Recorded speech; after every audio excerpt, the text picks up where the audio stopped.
2025 budget, maraming mga foreign assisted project hindi na i-program, hindi na lagyan ng pondo,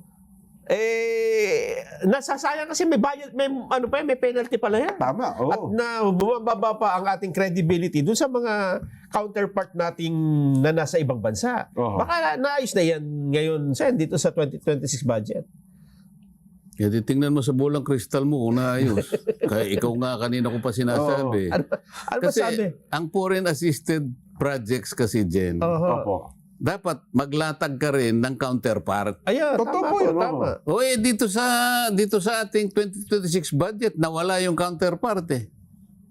Ha? Nako, paano yun? Anyari sa ating mga proyekto na naumpisahan na dati? Tingga? No, tawa-tawa na lang tayo rito. Wala tayong magagawa nito. Tawa na lang tayo. Totoo yung sinasabi ni Freddy Aguilar, tawanan mo ang iyong problema. Bihira naman ito. Ang tatalino talaga itong mga ano natin. Naintindihan kaya nila yung mga ginagawa nila? Halimbawa, Sige po. sa yung mga pinondohan ng JICA halimbawa, Ayan, opo, ito yung Japan. ito yung Opo. Japan International blah blah blah consortium mo. Ano ito eh? Oho. Ang hindi na pondohan ngayon, ang binigay lang 20.4 billion. Samantalang ang nilatag 39.2 billion. Okay, opo. So, paano ngayon ito? Ha? Yung Metro Manila Subway Project Phase 1. Ito yun, 20.4.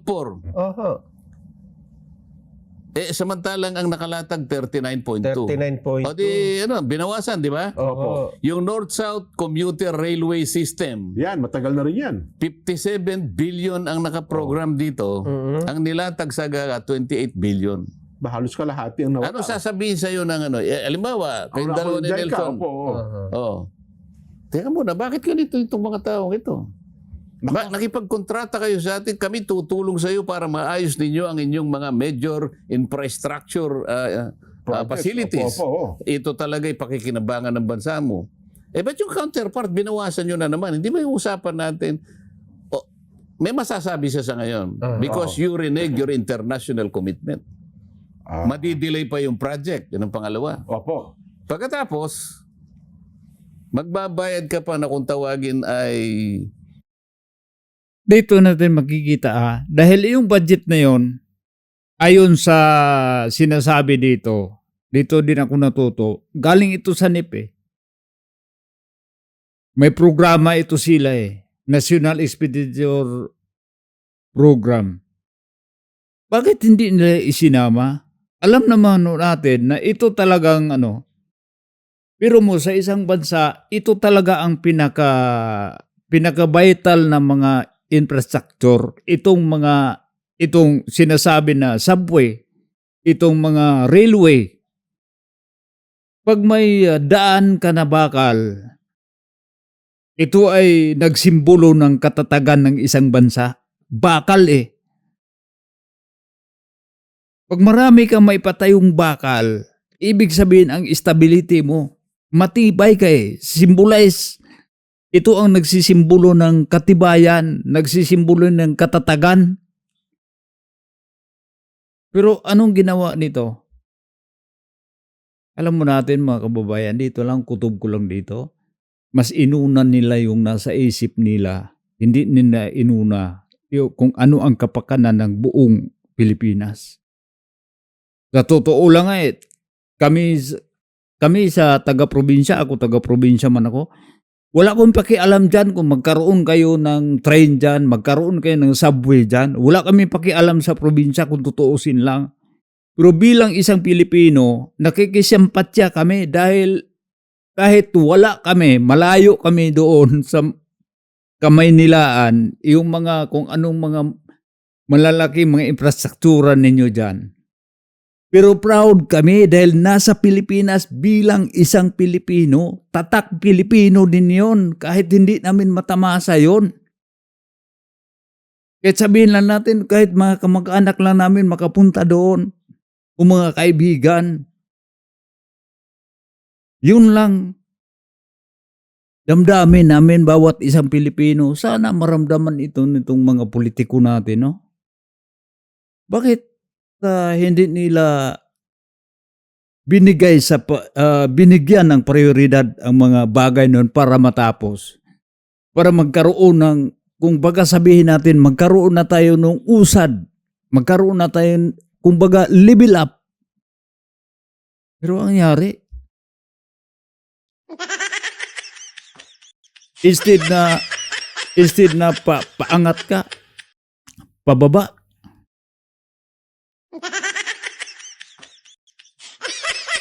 Tawa-tawan lang tayo rito. Pero sa totoo lang, masakit sa damdamin yun. Yung mga ginagawa nila.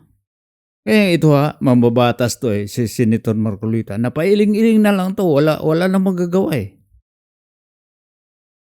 Sandamakmak na mga taong kung baga sabihin na lang natin, yung mga politiko dyan na magnanakaw, taong ligaw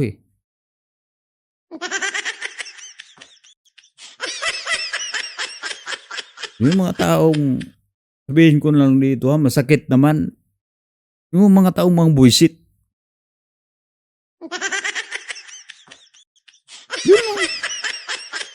Buwisit ang tawag dyan Andun na yung pera. Sinayang mo. May mga paglalaanan tayong project. Hindi mo binigyan ng pagkakataon na para makausad. Hindi mo binigyan pagkakataon na matapos. Inuna nyo yung kagustuhan ninyo na magkaroon kayo ng pera. Yan ang tawag sa inyo. Siniswerte kayo sa sarili nyo, pero sa amin, ang tawag namin sa inyo, buwisit. Diba? Fees. Okay, oho. Tataas yung commitment fees mo. Ang katapat na parusa nito, 0.25% Dollar. ng total. Nakabuo ng project, opo. Kung dollar yung inutang mo, halimbawa, ang pinag-uusapan natin $1 billion. Oho. 1/4 of 1% ng $20 billion. Nako, Ano mo yun? Penalty. penalty. Ba't gugustuhin mo yung ganun? Una na delay yung project. Sino ngayon naapektuhan? Mga mamamayan mo. Ba't mo gagawin yun? Tingnan mo sa bolang kristal mo kung ano mangyayari sa atin. Alangan na Senator Marcolita, yung mga nakakataas na mga leader natin, walang pakialam yun sa mga sambayan ng Pilipino. Inuna lang ang sarili nila. Dahil alam nila na patapos na sila Kung baga sabihin natin, halimbawa, nasa isip na nila, ito tayo, binansagan na tayo mangluloko, wala na silang tiwala sa atin, ito na, sagaran na natin, hanggat wala silang tiwala sa atin, tutuhanan na natin. Yung binibintang nila sa atin na magnanakaw tayo, nanakawin na lang natin to, di tuloy. Minagic yung hindi binuo. Yung counterpart, ang nangyari, babayad pa tayo. Nagkulang na tayo sa ating budget. Mangungutang na nga tayo dahil kulang. Okay lang sana itong utang na to. Maitustos lahat dito sa mga sinasabi dito na kahit sabihin natin na yung mga budget hindi magkatukma. May mga balansi tayo. Pero wala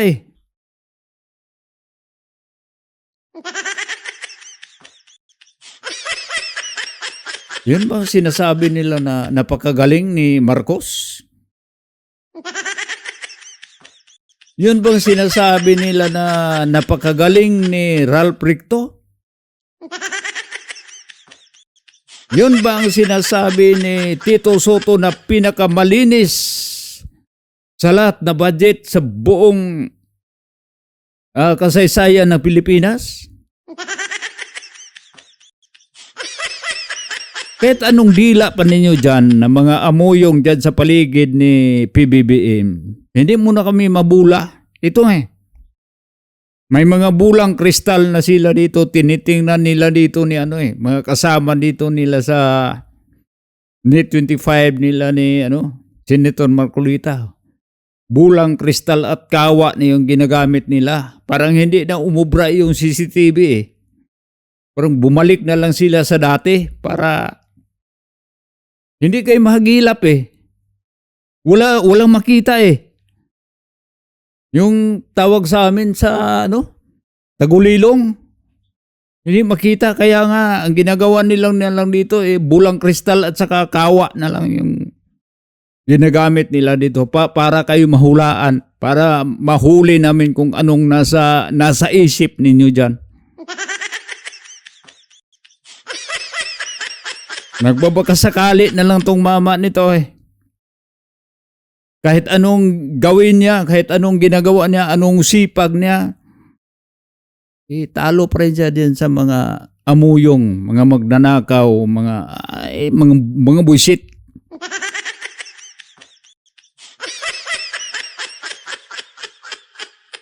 Paris po yung mga bansa nagiging kasunduan natin, Sen. Kaya nga bagsak ang turismo natin eh. Bakit? Oho. Yung mga pasilidad natin kulang eh. Ito na lamang transportation. Paano sasabihin ng mahirap dyan sa Pilipinas eh. Oho. Traffic. Totoo ta. Dito sa bansang UAE mga kababayan, andito ako ngayon. Bakit ang daming dumayo dito? Bakit ang daming turista? Napakadali ang transportation dito. Ikaw na mamili. Gusto ka bang pribado? Mga transportasyon meron. Gusto mo na mga gobyerno ng mga transportasyon meron. At saka walang mangluko. Natulad dyan sa atin kahit mga taxi driver. Nasa airport ka pa lang, tatawid ka lang ng kabilang gate, lulukuhin ka na. Dito hindi mangyari. Wala, kaya maraming turista. Kaya kung abang sila marami pang pera, marami pa silang igagastos doon, mababait pa sila, ayun. Progress ang bansa nila dito. Yung mga project dito, mga karsada, hindi tulad dyan sa atin sa Pilipinas. Na kahit magpagawa ka man lang ng 100 meters na karsada, bago mo pa babadaanan ng sasakyan, kailangan pa may ribbon cutting. Para lang sumikat ang politiko. Dahil ilalagay ang mga pangalan nila dyan. Pero dito hindi, wala kang makita ng mga pangalan. Walang iba bandera dito. Pag gumagawa sila dito ng infrastruktura, mga tulay, mga karsada, makita mo yun, construction. Habang patapos pag matapos na lahat na kailangan dun sa karsada, guhit, street lights, lahat-lahat, signs. Pagkatapos niyan, walang sabihin ba na may mga sabi ng iba tulad sa atin, may opening? Tulad ng nangyari sa Davao, yung Bukana Bridge na pinuntahan ni Bongbong Marcos, na hindi naman pala yun project ng gobyerno. Tulong, no? Project ng China yun para sa Davao. Inangkin lang ni Bungits. Nagpunta ba doon? May inaugurasyon na soft opening. Dito wala ang ganun. Napaka-galante, high standard, napakaganda. Wala ka makitang may opening, walang magpapasikat. Ito ang gusto sana ni Senator Marcolita. Ano magagawa dito ni Senator Marcolita? Natatabunan nito siya ng mga buhaya dahil doon sa kamara, galing to sa kamara. Anong ginagawa ng mga buhaya sa kanya? Sinipat ng buntot. Tinanggal nga ito sa committee, sinalian niya eh. Kung naalala nyo nung nakarang taon, tinanggal to sa committee. Hindi ito nakapurma, hindi ito pinapurma. Dahil alam mo nila itong credibility nitong taon ito, hindi pwede mabili. Palakpakan. Eh, sa akin lang, hangang-hanga ako dito kay Senator Marcolita. Sana itong anak niya, dito doon ngayon sa Kamara, nag-represent din ng isang party list. Ganito rin ako po. Sana dumami sila, Kiko Barsaga, Leandro Libiste. Yun ang mga nakilala kong mga bagong sibol na mga mababatas na may kredibilidad at saka integridad. Yun sana, pero yung mga pumuputi na yung buhok, pati yung balbas, pati yung biguti, pumuputi na lang sa kikihimod ng mga amo nila, sa kakadila. Naku po. Sana tumigas na kayo. Tingnan mo ngayon, bakit tayo mahirap sa tourism? Kumpara natin, ilan ang dumating na tourist last year, Jen, sa bansa natin? Ang estimate ko po, siguro mga 5 to 6 5 million. million. Sabi niya, 5 to 6 million, isang taon. 5.2 billion, a million. Million. Oo. Oo. Talaga may bolang kristal din. Meron niya si Jen. Oh. 2004, Mga more or less, ganun din siguro, Ganun sir. din. 5.3. Pareho lang. Yun, halos O, walang- di bumaba ng 100,000. nabawasan pa pala, no? Oh. Oo. Paano mo maipapakita kung gaano kasama ang data natin? Ikumpara mo sa ibang bansa. Aha. O ilan ang tourist ng Thailand ng 2025? Thailand. Tayo 5.2 million. Nasa ano yan? Oh, bolang kristal. 25 million yan. 28.3 million. Kulang pa pala. Oo. O Thailand. wag din Thailand kasi puntahan ng Cambodia. Thailand. Oh. Vietnam. Ito kararating Yeah, lang. ang Vietnam, galing. oo. Oo. Ilan ang Vietnam? Sa tingin ko, sir, mga 30. 25 million siguro sa taon. Mga 19. Oh. 19. Malayo pa rin tayo. Malayo pa rin. 19 million. Kumpara mo sa Vietnam, Halos grabe. kalahati lang tayo. Oho. Kaya kung titingnan mo, tuusin mo ngayon, yung bang ating pinupuhunan, yung ini-invest natin Oho. na infrastructure, nasasapat ba, kung tawagin nila dito ay ROTI. Alam mo yung ibig sabihin ng ROTI? Roti. Ito yung Return on Tourism Impact. Oho. Ibig sabihin yan, kung magkano yung ininvest mo, anong naging katapat na tourist receipt? Opo. Oho. O, tingnan mo ito Kinuwenta ko 23 billion ang nailatag nating puhunan. 2024 ito Opo. Ang Oho. gastos. Kasama na yung mga nakarang taon siguro kasi ang paglalatag mansan multi-year ito Yes po, yes po. So, tingnan na lang natin, mag-umpisa sa 24 billion na-reach natin by 2024. Oho. Ang kinita natin, 13.1 billion lang. Ibig sabihin, Ang laki ng gastos. sa bawat dolyar Oho. na inilatag mo bilang puhunan, ang kinita mo 57 centavos. Centavos lang. Nako. Yun pala ang tourism natin. Paano angat yung tourism natin? Number 1, sa mga palipara natin, sa daungan natin. Ang pangit. Ang pangit talaga. Paglabas mo, pahirapan na magkuha ng sasakyan. Pag makakuha ka pa ng sasakyan, hindi mo pa sigurado kung fair ba yung pagsisingil sa'yo ng pamasahe. Tapos, pangalawa, yung babiyahe ka papunta doon sa destinasyon na gusto mong puntahan para makita mo yung, halimbawa, itong mga turista, gusto yung mga natural na mga tourist spot, mga bundok, mga dalampasigan sa dagat. Yun yung, sabihin natin sa tulad sa Palawan. Ang tagal mo makarating dahil yung karsada natin hindi maayos. Travel time natin napakahaba. Kaya nga natatabunan tayo. Lalo na ngayon. Karamihan sa ating mga turista ay mga inchik yung dati. Halos kung saan ka makikita mayroong inchik, mayroong hapon, mayroong mga ganun-ganun. Dahil yung mga kapitbahay natin lang, mga bisita natin. Pero ang nangyari, unti-unting nawala. Nagpunta na sa ibang lugar. Natabunan ng ating tourism. Sayang, di ba? Tapos ang laki pa ng budget para na ang budget pala natin dyan para sa tourism. Palitan lang kayo nato. Sino yung promoter dyan sa ano? Yung promoter sa tourism natin. Palitan natin ng medyo magaling.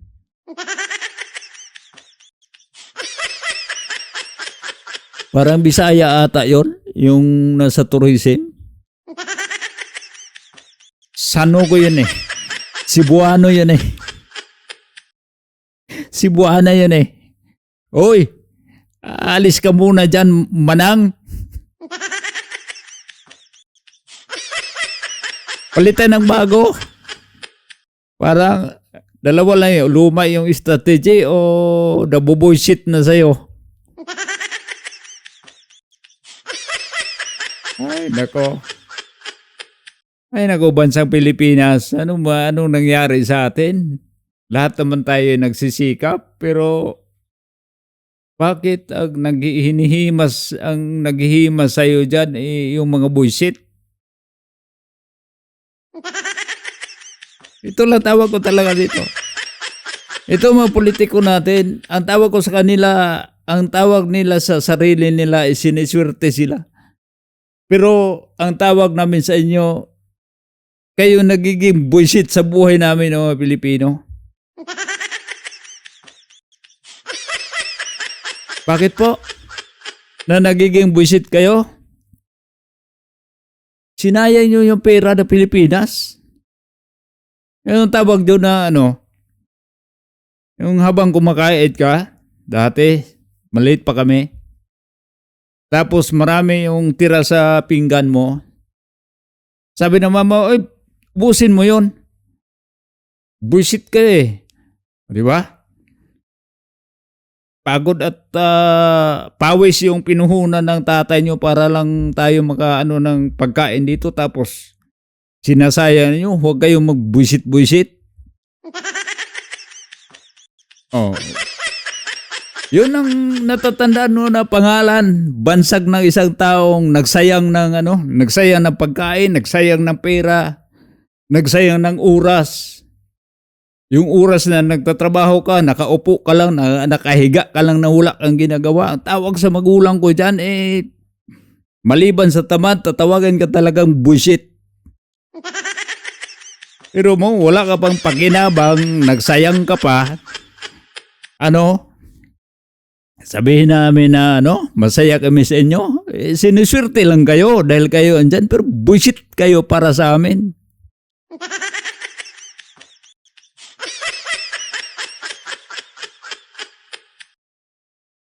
At tayo ang pinakamababang roti dito sa Asia. Naku po. Tinalo ka ng Singapore, tinalo ka ng Indonesia, ng Malaysia, at tinalo ka pa ng Vietnam.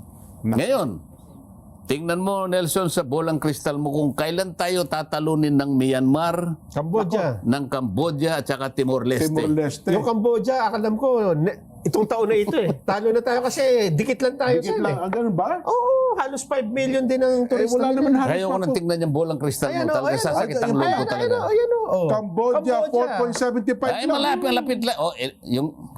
Yung Laos, malapit na tayong Malaos. Laos Ayan. sa Brunei. Huwag niyong ipakikita sa akin dyan. Maliit na Ayoko bansa tingnan yan. kayo siyan, Sen. Ha? Maliit lang. Yun ang pero- nga sinasabi ko sa inyo. Oo. Napakarami nating lugar na puntahan talaga Tourist traditionally destination. Yes. ng mga tourist. Oh. Dahil nga sa kakulangan, kapabayaan natin. Yung transportation infrastructure natin, kulang na kulang. Transportation, Kulang. airport lang. Maniwala ka sa akin. Oho. Ha? Punta ka sa airport natin, lalo na sa yung mga palikuran natin.